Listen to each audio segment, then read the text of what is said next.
When you're streaming HD content online or downloading large files, don't let the government and corporations see what you're doing. You can achieve total internet freedom by changing your IP address with private internet access, the only VPN fully optimized for streaming and downloading huge 4K videos. You can choose IP addresses from 91 countries and all 50 US states, and you can use it on unlimited devices with just a single account. They're giving you 83% off, which comes out to just $203 a month, plus 4 extra months for free at piavpn.com/DavidP. Welcome to the show. Hope you had a good weekend. Bernie Sanders certainly did. Bernie is selling out venues all over the Midwest with monster rallies, and corporate media will not cover it. Bernie Sanders is out there packing arenas in the Midwest. He's drawing larger crowds than Trump did. He's actually talking to workers, and corporate media can't be bothered to cover it because why would they want to acknowledge that there's a Democrat actually doing what we've been saying Democrats need to do? Go to working class communities, speak to the average worker, and make a real economic case. Check out some of these headlines. Bernie Sanders draws 10,000 supporters to Warren, Michigan, for a fight oligarchy rally. Oligarchy. Bernie Sanders draws capacity crowd in Kenosha. About 3,500 people attend Senators rally at University of Wisconsin Parkside. Look at this crowd in Kenosha, Wisconsin. Bernie leading massive rallies in Warren, Michigan on Saturday. The night before, he was in Kenosha, filling that venue with more people than Donald Trump. That's the same Kenosha where Trump went to exploit racial tensions back in 2020. But Bernie was there talking about wages and healthcare and corporate greed. Bernie not whining and dining socialites at Mar-a-Lago and giving them well-done steaks that look disgusting. He's making an actual case to working people about why they're getting screwed, who is screwing them, both people and systems, and how to fix it. And this is not an interesting narrative to corporate media. I mean, just sit back for a moment and think, how would corporate media cover such an event? There's no convenient scapegoat. There's no weaponization of grievance politics in the way that Trump does it, which plays much better for corporate media.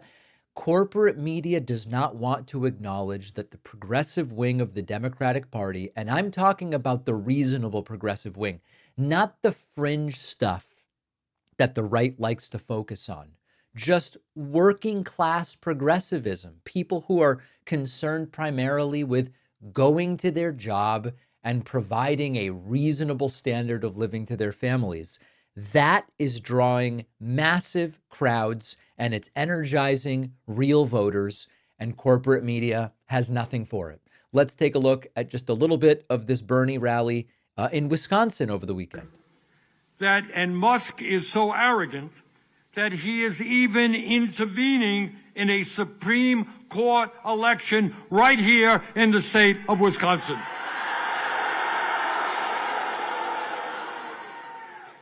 Against a candidate who has the very, very extreme idea that maybe women should be able to control their own bodies, not the government.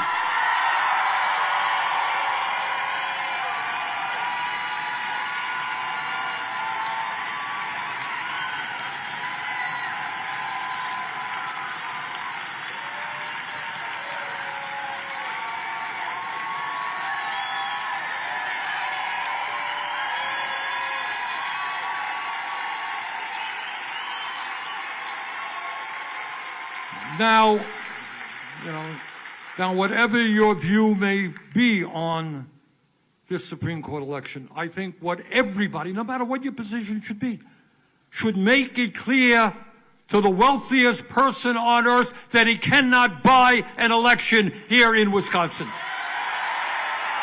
Well, he's trying to.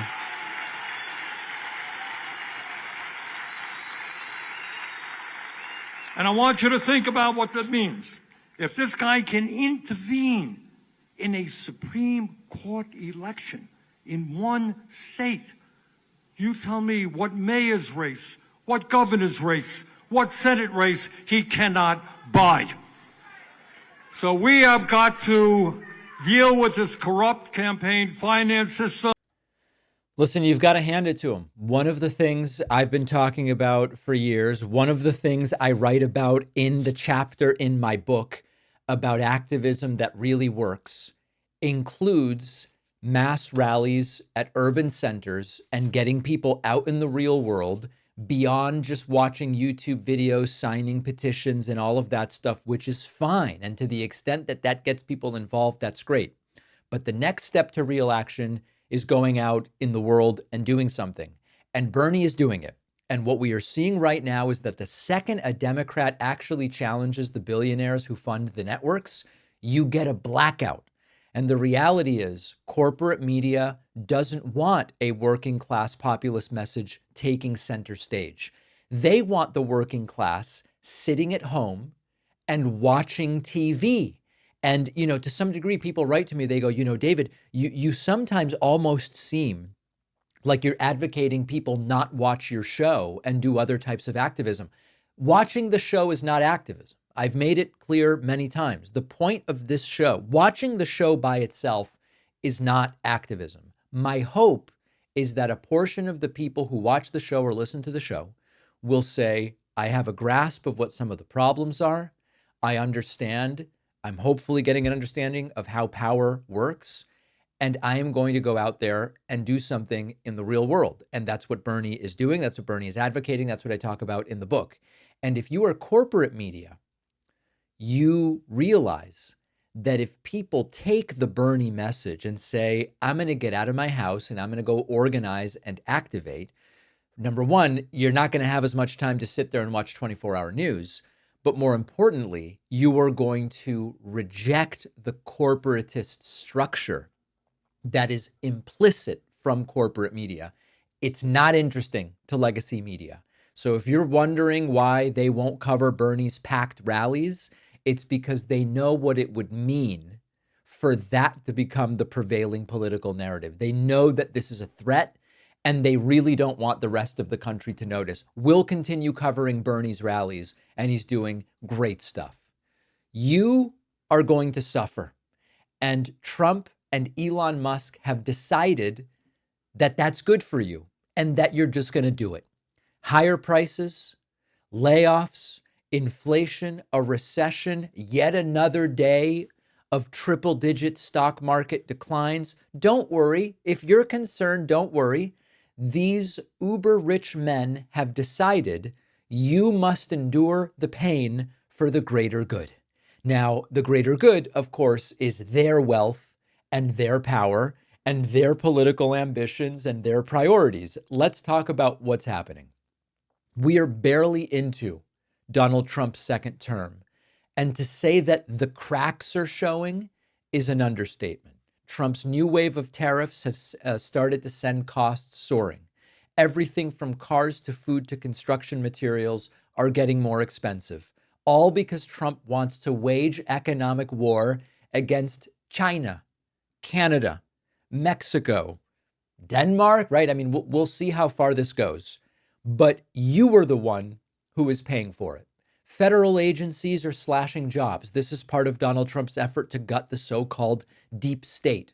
The problem is that those layoffs ripple through the economy, meaning fewer people have money to go and buy stuff, meaning businesses that have nothing to do with the government have fewer customers and have to start laying people off, and economic contraction. GDP Q1 now expected to decline 2.8%. Meanwhile, Trump wants to slash corporate taxes again, which would explode the deficit, and they love to pretend it'll trickle down to workers. It never does, never has. And this is where Elon Musk comes in, worth over $200 billion at this point. He has also decided that the economy must suffer, and you are going to suffer, and he is on board. He's been cheerleading Trump's tariffs despite the fact that they will make everything more expensive. He's pushing the laying off of people all over the government through Doge. He has pushed that there will be some necessary economic pain because in this world, recessions are a market correction and it is time to correct. For Elon, that means scooping up companies on the cheap, negotiating nepotistic government contracts. But for you, it means job losses and it means higher prices. But he's decided it's worth it. He's decided what you are going to suffer through. And Trump and Musk have been selling this disaster as necessary. It's a reset. It's patriotism. We'll hear some examples of this later in the show. You were supposed to believe that your suffering is for the good of the country while they sit in their private jets and Air Force One watching from above. Now, things were fine under Biden. The economy wasn't perfect. There was still poverty. This is a country of 340 million people with issues to solve, but every major economic indicator was fine. The stock market did well. Unemployment was low. Job creation was high. Wage growth exceeded inflation. But now things are getting worse under Trump, and they're getting worse quickly. And they want you to believe simultaneously, this is for your own good. And if we can't convince you of that, it's Biden's fault. This is great for you, but if you don't like it, blame Biden. I hate to break it to you, especially if you're a Trump supporter who thinks this is there's a pot of gold at the end of this rainbow. There is no long-term gain for you. These policies don't make America stronger. They make billionaires richer, and they make us geopolitically weaker and more humiliated. The economy doesn't correct itself in your favor. The economy corrects itself in their favor. And if you dare complain, you will be told by Trump and Elon and JP Mandel and whoever, you've got to tough it out because Trump's doing some really great stuff here. We just have no evidence of how great it is. This is the billionaire class deciding you will pay the price for their vision of America. They won't suffer the consequences. And let me tie this briefly into the deep state. You all know that I am not a believer in the deep state conspiracy theories in the sense that there isn't a shadowy cabal of people who are really the ones in charge. You know, when Vivek Ramaswamy was on this show, I said, Vivek, who are the people? I was like an owl. Who? And he struggled, visibly struggling. And he goes, David, it's people like Susan Rice. So what's more likely? What's more plausible? That there's a secret cabal we know nothing about, and the only person whose name we can come up with that's in charge is Susan Rice? Or is the so-called deep state actually a superficial state right in front of our eyes? It's the people who are obviously in charge. It's the billionaires on Trump's cabinet. It's Trump. It's Elon. It's the Peter Thiels and the hedge funds. And you don't need the deep state conspiracy theory because it's the billionaire class deciding that you're going to pay so that they can execute their vision. No conspiracy theory needed. They're telling us there will be some short-term pain. Not for them because they've got billions, but for you. Will the MAGAs come to recognize this? I don't know. We are potentially a day or two away from reaching 3 million YouTube subscribers. Help us get there. Flattering to see these numbers.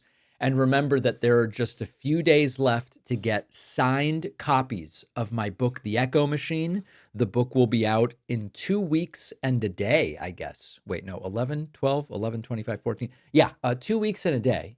And there's, I think, about a couple hundred signed copies left exclusively at Brookline Booksmith. Go to davidpakman.com/booksmith. Remember, you can order on Barnes & Noble, Amazon. Any format counts. We'll take a quick break and be right back. If you want to change your IP address when watching or downloading large video files, you need a VPN. Most VPNs come with a lot of buffering and waiting when you're dealing with video. But our sponsor, Private Internet Access, will not subject you to that. PIA is the only VPN fully optimized for lightning-fast streaming and downloading 4K content without the buffering.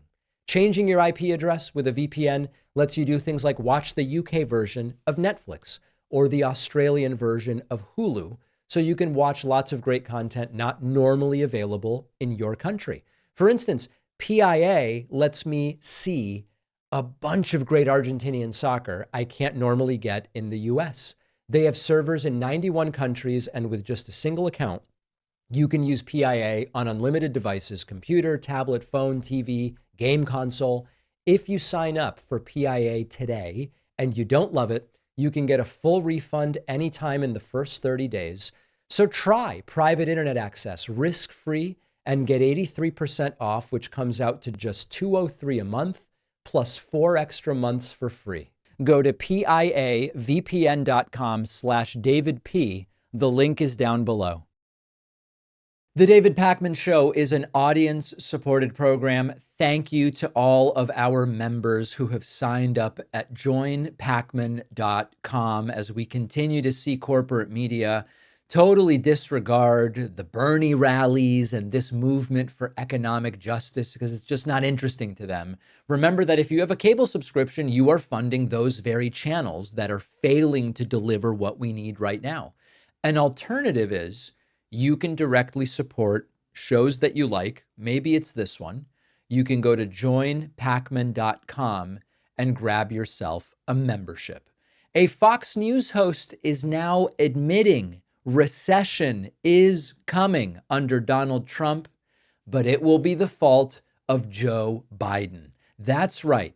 Joe Biden, president for 4 years, was terrible for the economy, even though we could find no economic indicator that proved that. But now, months after Biden is out of office, the truly destructive subterfuge of his economic policies will finally come to light and hurt the economy now. It's not Trump's tariffs. It's not Trump cutting government programs and laying off thousands of federal workers and generally behaving like an unpredictable toddler.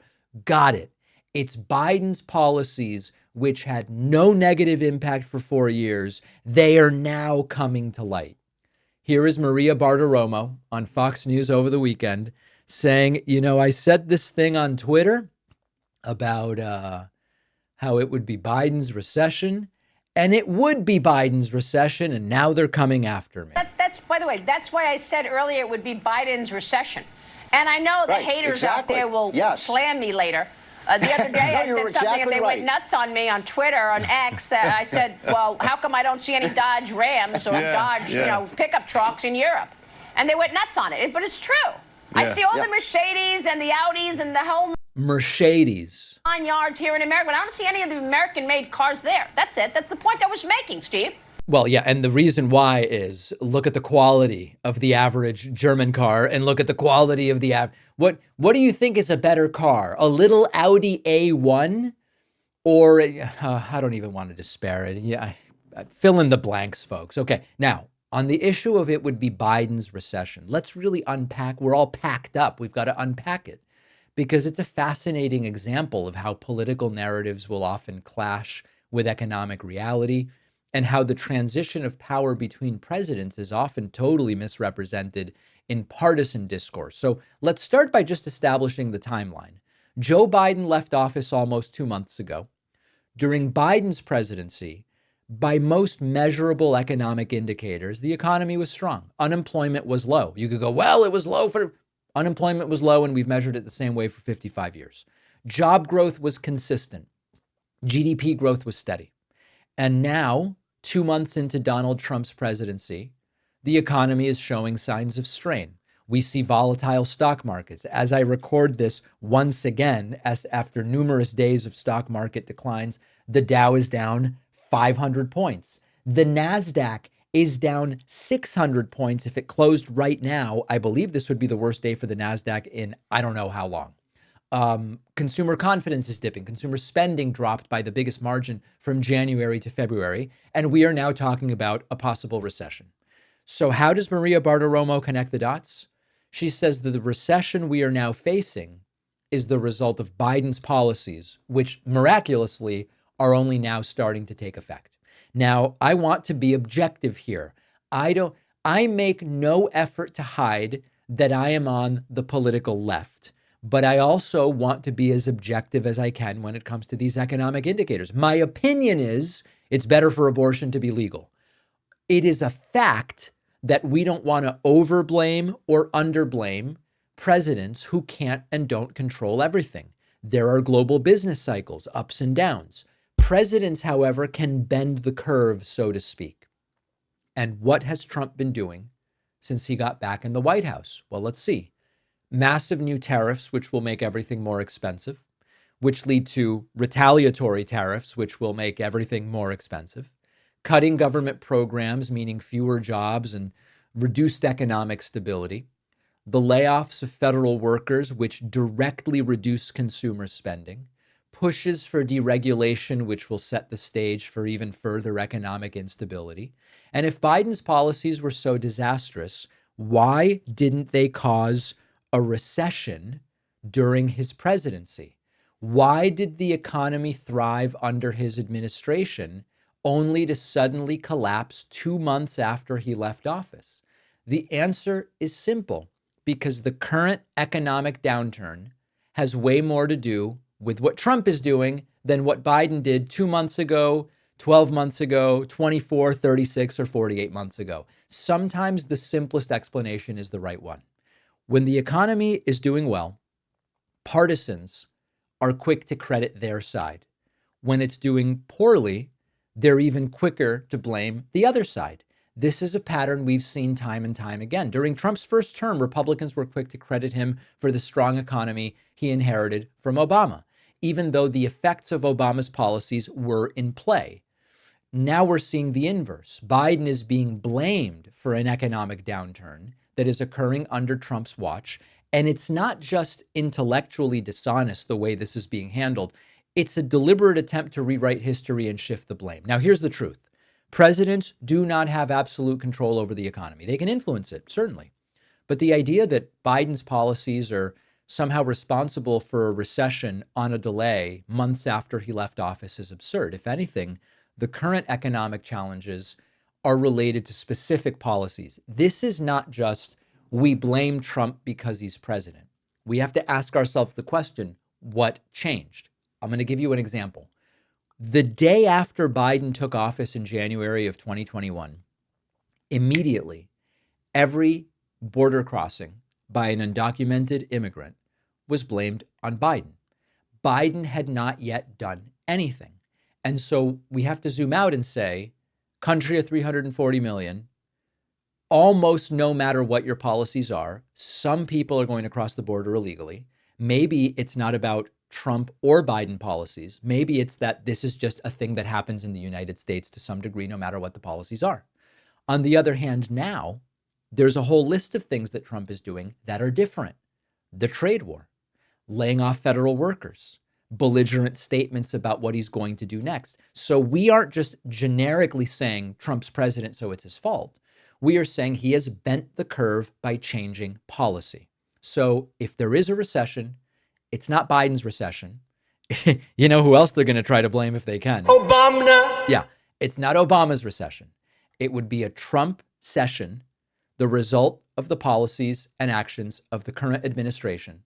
We've got to hold them accountable, because if there's one thing we should have learned by now, it's that economic realities don't care about partisan narratives. They just are what they are. Donald Trump is now acknowledging, yes, a recession might be coming. Now he's hemming and hawing about the causes, but he is not denying that that may be the case. Donald Trump was interviewed over the weekend by Fox News brown noser Maria Bartiromo, and she asked him, "Are you expecting a recession this year?" And here's what he said. Because there are rising worries about a slowdown. You've got the Atlanta Federal Reserve saying we're going to have a contraction in the first quarter. Look, I know that you inherited a mess, and you said that the other night. I've only been here, but are you expecting a recession this year? I hate to predict things like that. There is a period of transition because what we're doing is very big. We're bringing wealth back to America. That's a big thing. And there are always periods of, it takes a little time. It takes a little time. But A little dime. I think it should be great for us. I mean, I think it should be great. I hate to predict things like that. Trump predicted a Biden recession, a complete and total stock market collapse, the likes of the Great Depression of 1929, hundreds of times when running against Biden in 2020 and when running against Harris in 2024.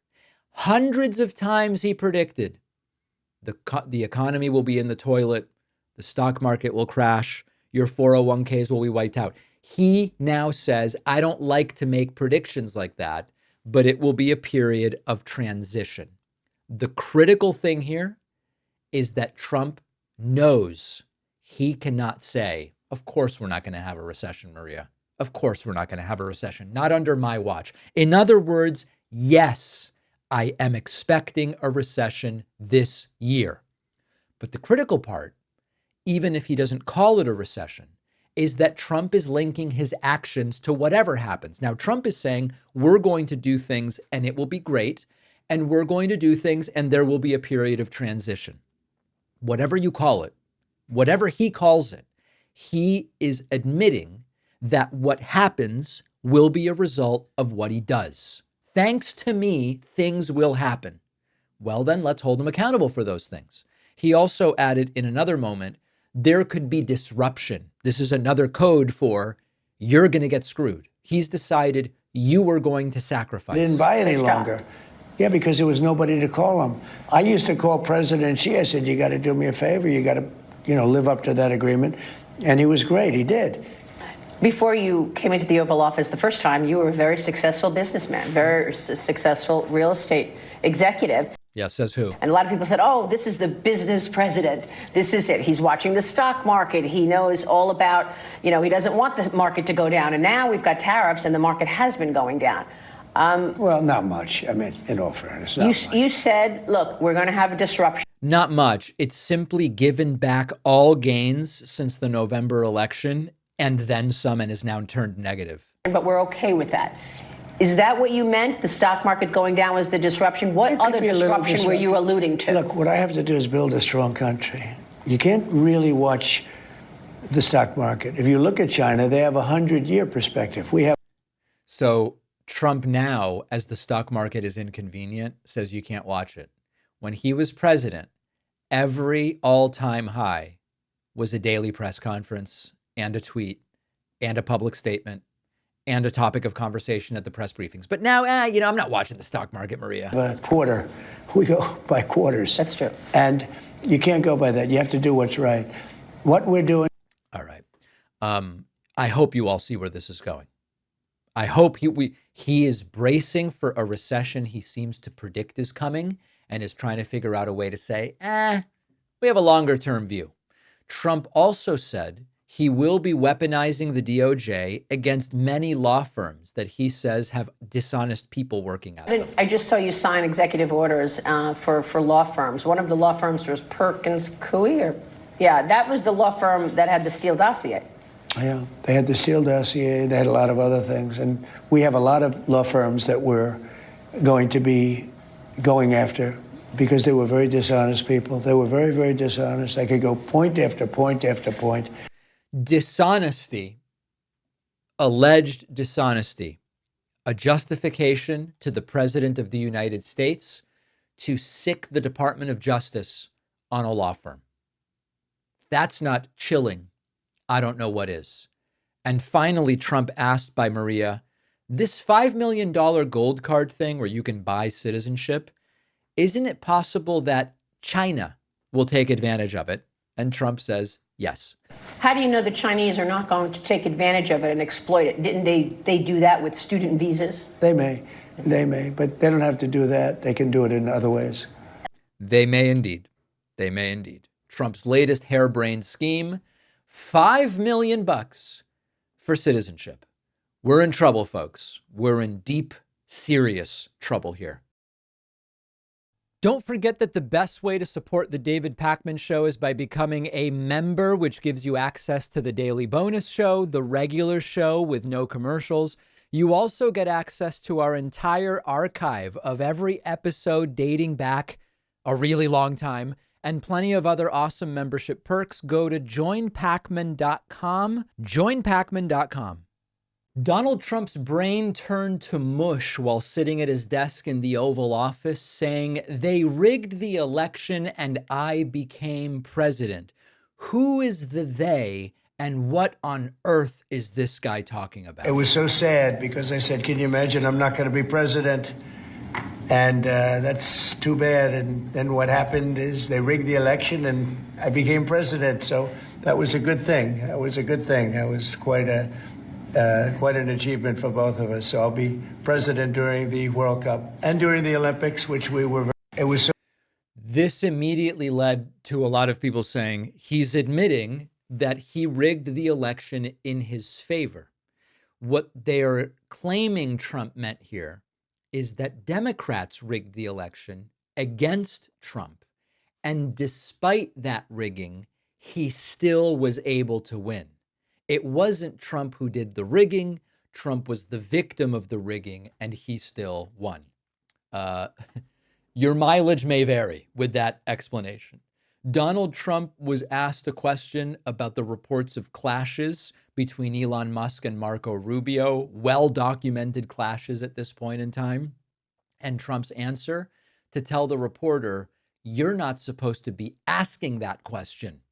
What? President, since you last spoke about it yesterday, some details have come out about your cabinet meeting with Elon Musk and some clashes potentially between Secretary Rubio and Secretary No Duffy. clash. I was there. You're just a troublemaker.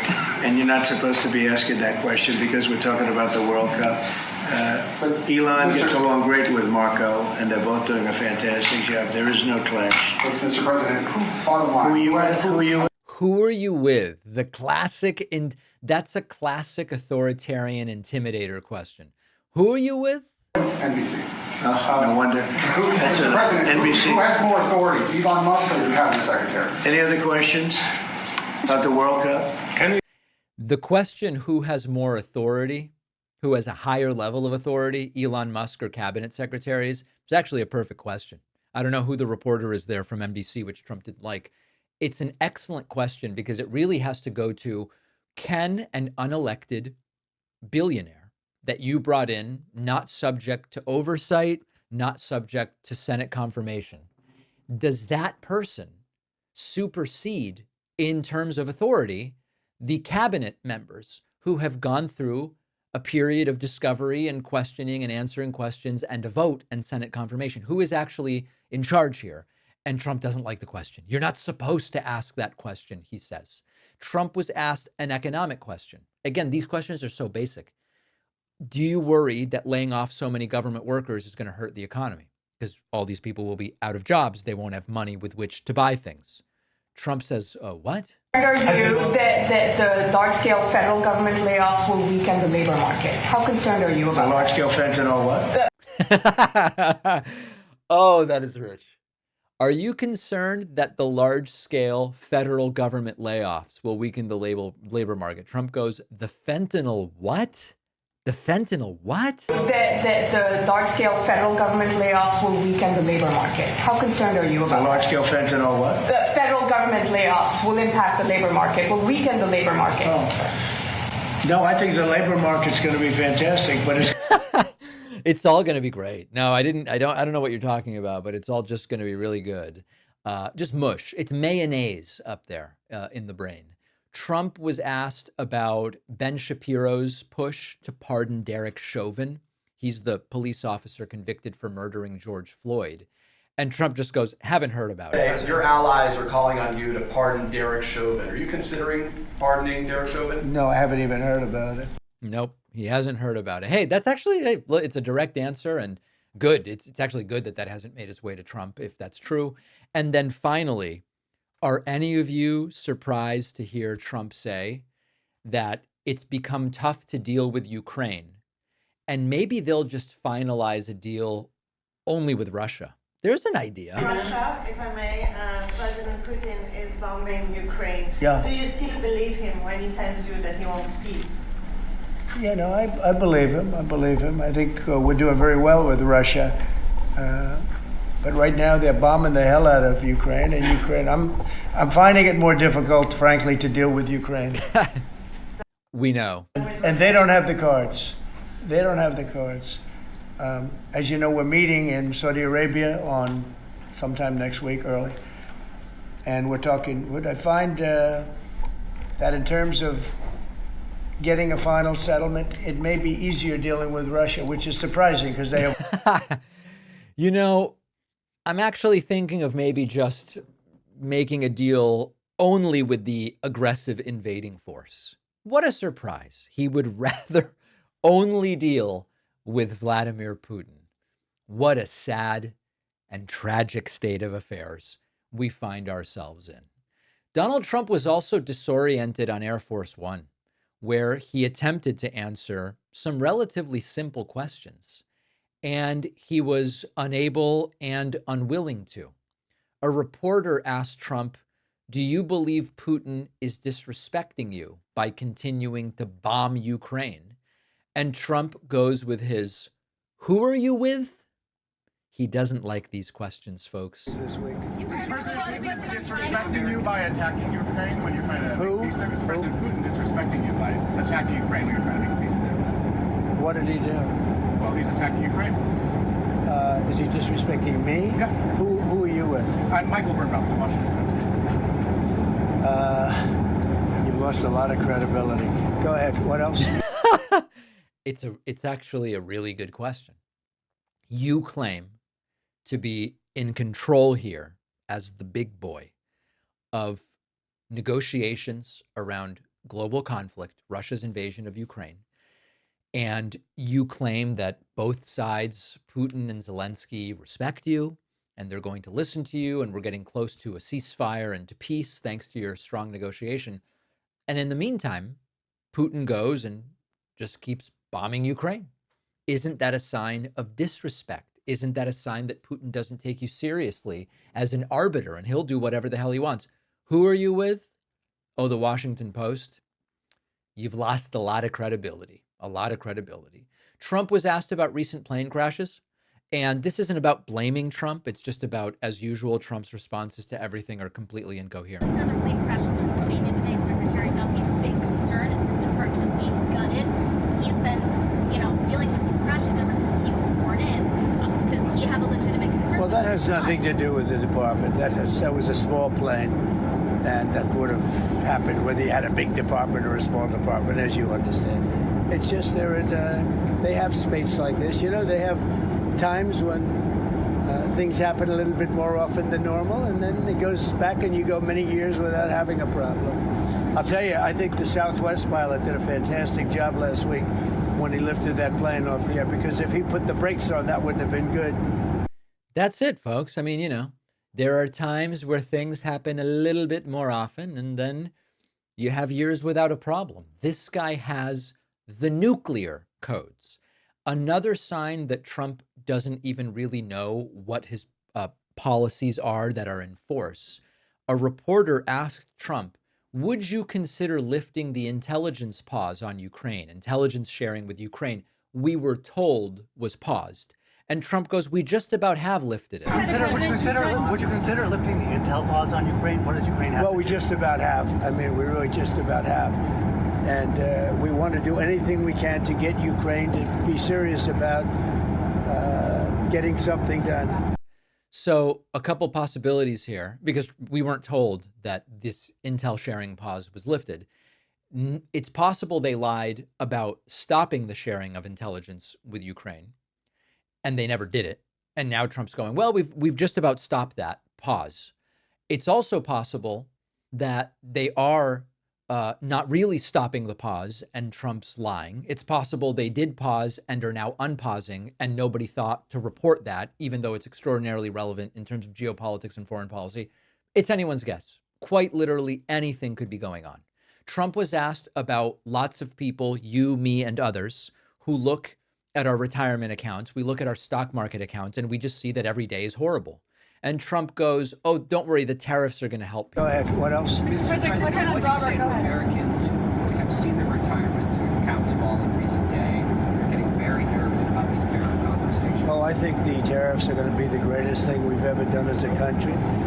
It's going to make our country rich again. We have many companies, as you know. The tariffs will make us rich? That doesn't make sense. Auto companies are opening up plants now. We've had 4 or 5 announced already, but many more are coming. And we're basically going to take back the money, or a lot of the money that we've given away over many decades. We've lost our jobs. We've lost our factories. We've lost 90,000 factories since the beginning of NAFTA. It's not that long ago. 90,000 factories. Think of that. And we're going to get them back. And they're coming back. And they're coming back in... Yeah. So listen, not really an answer. What about all the people whose stocks are crashing and their retirement accounts are crashing? He goes, oh, the tariffs are going to be awesome. Now, remember, he has decided that you will sacrifice for his tariffs. That's a decision he made for you. Do you agree with that decision? I certainly don't. And then finally, you worried about a recession? He goes, the tariffs, they're going to make everybody rich. Where are we? Are we just about? We're just about ready to land. Are you worried about a recession? Maria Bartiromo asked you, and you kind of hesitated. I'll tell you what. Of course you hesitate. Who knows? All I know is this: we're going to take in hundreds of billions of dollars in tariffs, and we're going to become so rich you're not going to know where to spend all that money. You're going to, thanks to my tariffs, you will have coins and bills just popping out of your ears. You won't know what to buy. Quite a prediction from a guy who in 35, 40 days has been as destabilizing to the American economy as any president I can recall in such a short period of time. So do you believe him? To the MAGAs in my audience, do you believe the tariffs are going to make you so rich you'll have so much money you don't know where to spend it? I want to hear from you. info@davidpakman.com. Let me know. If you value what we do at The David Pakman Show, remember to support us on Patreon. Go to patreon.com/David Pakman Show, where you can get access to behind-the-scenes videos, the daily bonus show, the commercial-free daily show. You can support the show for as little as $2 a month. Check it out at patreon.com/David Pakman Show. Donald Trump's presidency is 6 weeks old, and we've already gone from I will bring egg prices down on day one to shut up about egg prices. The man who spent his campaign railing against the cost of groceries, but who told his followers he would immediately lower prices, is now spending his weekend golfing and reposting an article telling Americans, stop complaining about how expensive food still is.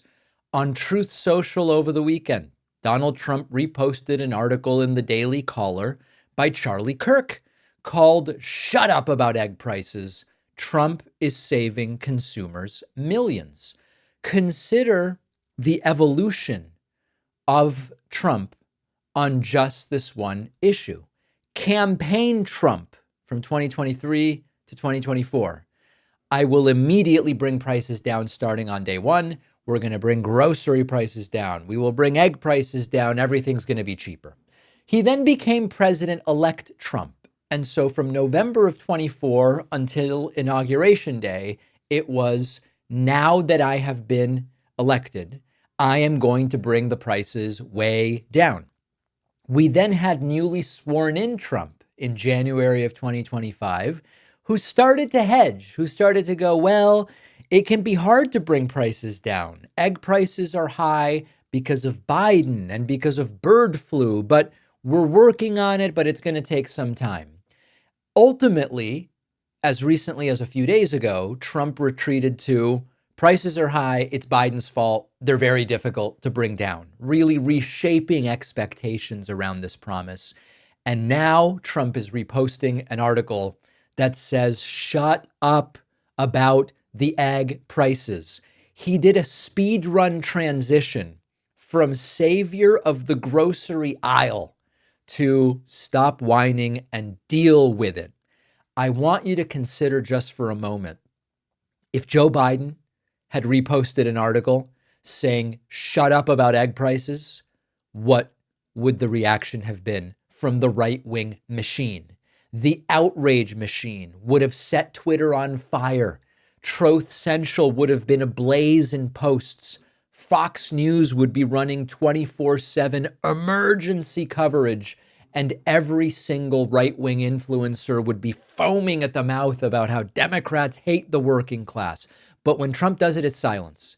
Even though he said he would be the champion of the working class, even though he made specific promises, which we knew he couldn't keep, that he would bring prices down on day one. And the bottom line here, for everybody who keeps emailing me saying, David, how could you possibly expect Trump to fix this stuff so quickly? I only am suggesting that we hold Trump to his own promises. Trump ran on a promise to fix inflation immediately. He's been president 6 weeks. He's done not only nothing to fix it, he is openly telling Americans, stop complaining. It is time to hold him accountable. I'm going to be going live on TikTok, maybe today, maybe tomorrow. And I am going to welcome Trump supporters to explain to me why it is that we shouldn't hold Trump accountable to his own promises. Or maybe some Trump supporters will join me and they'll be ready with maybe they will bring either the testicular fortitude or ovarian fortitude to say, you know what? He is failing on this issue. We will see. I'll be live on TikTok either today or tomorrow, and we'll talk to some people. Remember when we were told, even by some on the left, our friend Cenk Uygur was one of these people, Trump will cut defense spending. Elon will cut defense spending. It's going to be awesome. They're going to cut defense spending. Why wouldn't we work with them on that? To which I said to Cenk and others, beautiful. I want to cut defense spending. I don't believe they will do it. But if they do, I will say, congratulations, sir. May I have another? Well, Donald Trump has now told a Fox News host he's not going to cut defense. He was like, to cut defense spending? What are you talking? No, of course not. Foiled again. Trump says, I never said cut. We're just not cutting defense spending. Here is the Mango Menace. You said you wanted to do the Golden Dome. You've got a lot of ideas for America.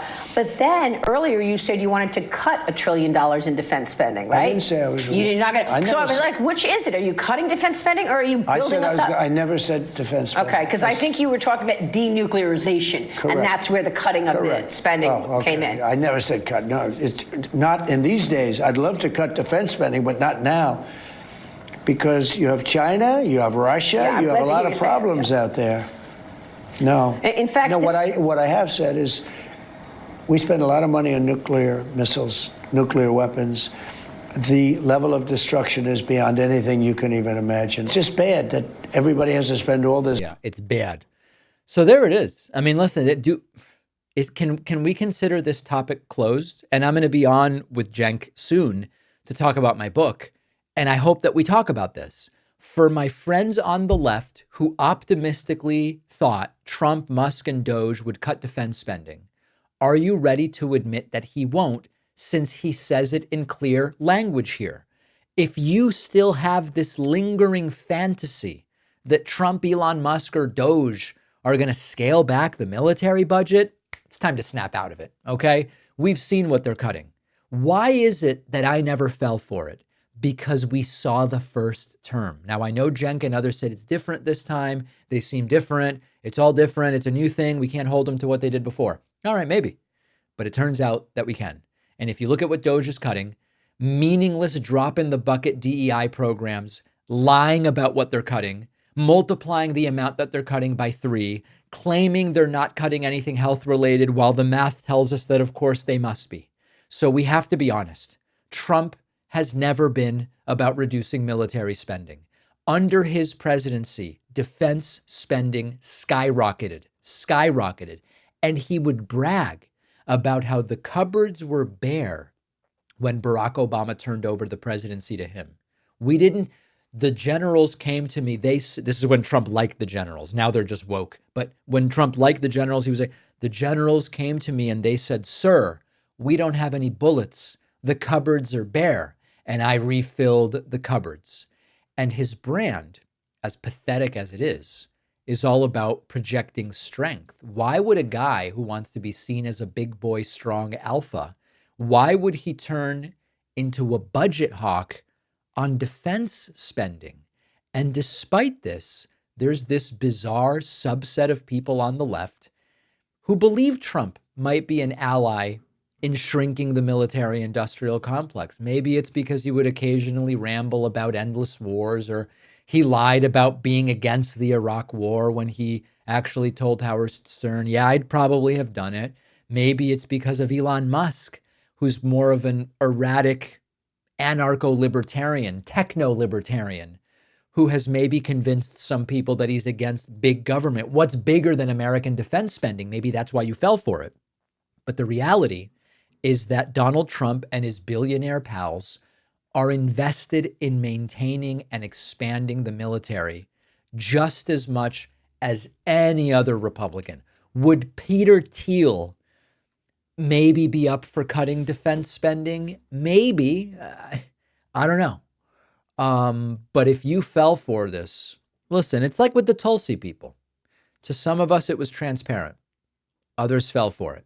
The important thing is realizing you fell for it, realizing they're not going to cut a damn thing from defense spending. And what they really want to cut is what they always want to cut.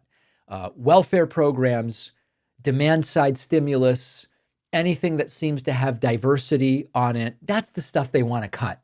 And of course, if they can get away with cutting benefits and cutting mandatory spending, even better. I don't know that they will get away with it in any large numbers, but they might. It seems that they're certainly going to try.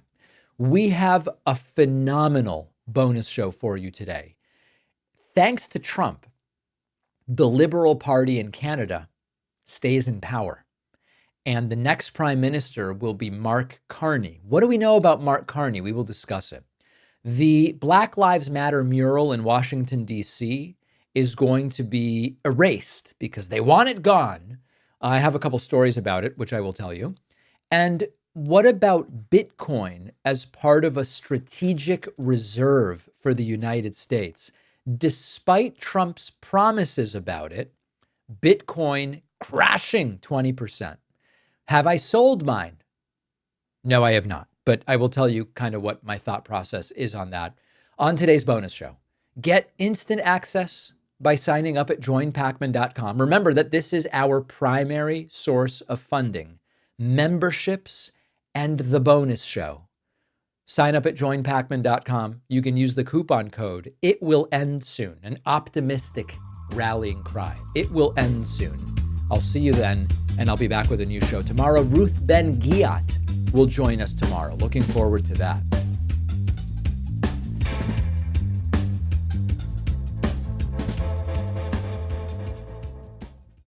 Thanks a lot for watching today's show. I just want to take a second to tell you about today's sponsors. When you're streaming HD content online or downloading large files, don't let the government and corporations see what you're doing. You can achieve total internet freedom by changing your IP address with private internet access, the only VPN fully optimized for streaming and downloading huge 4K videos. You can choose IP addresses from 91 countries and all 50 US states, and you can use it on unlimited devices with just a single account.